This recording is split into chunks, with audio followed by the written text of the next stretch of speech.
it is possible that the one who is giving the account, Luke the evangelist, was present at the talk given by Paul.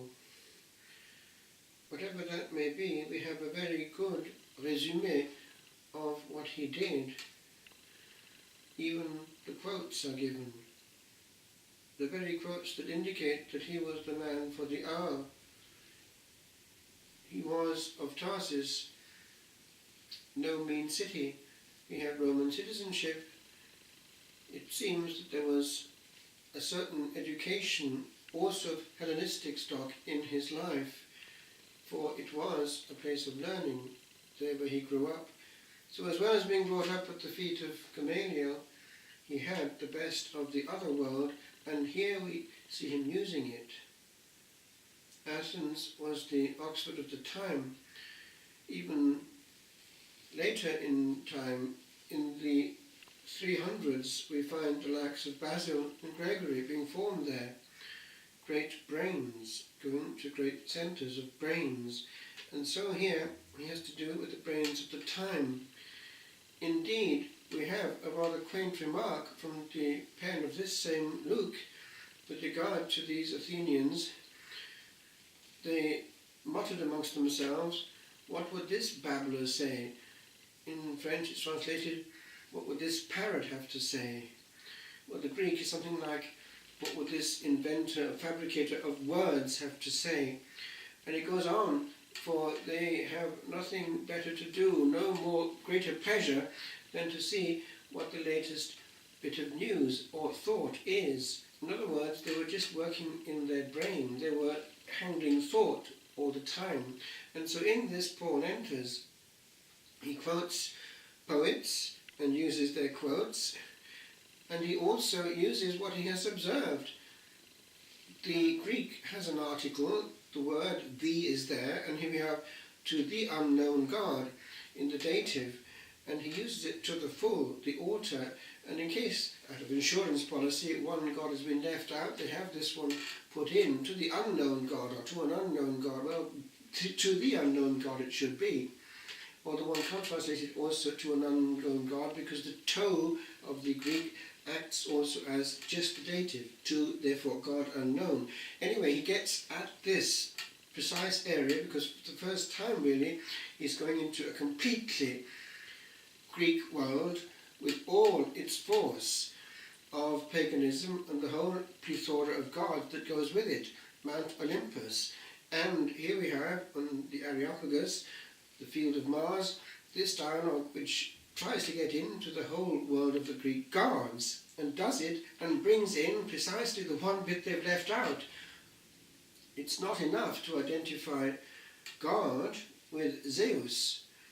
Jupiter comes from Zeus Pater, Zeus Pater, God the Father. Well, it's not really that. And also one can say, is Allah in Islam the same as the Yahweh of the Old Testament? There's a question mark there, because actually there's a link between Allah and pagan worship.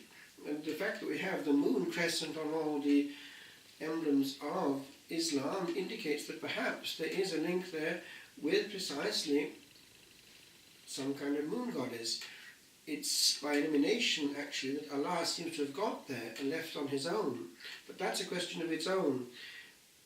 What is clever in Paul is that he comes into that little chink and, as it were, uses it as a wedge. A lesson for us all, actually, how we can do with those who are before us. A good few years ago, I was asked to go and talk to a class in school, and all one can do with adolescents sometimes is just see where they're at and take it from there, starting from what is known and going to what is less known, indicating points of solidity for them as points of solidity also for a greater equation, e.g. science, physics, all that goes with it, are presumed to be solid points in the study which is part of all elements of thought nowadays. Well, that same science, that same empirical knowledge can prove that there is life for the soul independent of the life of the brain. That is, when the brain ceases, we can prove that actually the soul has a life not dependent on it. That opens questions, therefore, for science, but also for humankind as a whole. And therefore, it's putting it on a different level. And when it comes to children, that's the kind of language that they will actually sort of half understand. If they've got all kinds of answers for everything else, because at that age one knows everything and more, well, this bit actually they might not have thought about. The bottom line is that soul goes on, yours and mine. And we're all in the same boat. We can't stop being. Oh. Well, these things actually can get through to them, and therefore leave them with a problem, with the ball in their court. I will not stop being. Where do I want to go? And do I have any map for the future, for the great unknown? Well, maybe we have. Let's look at it. One came back, Jesus Christ.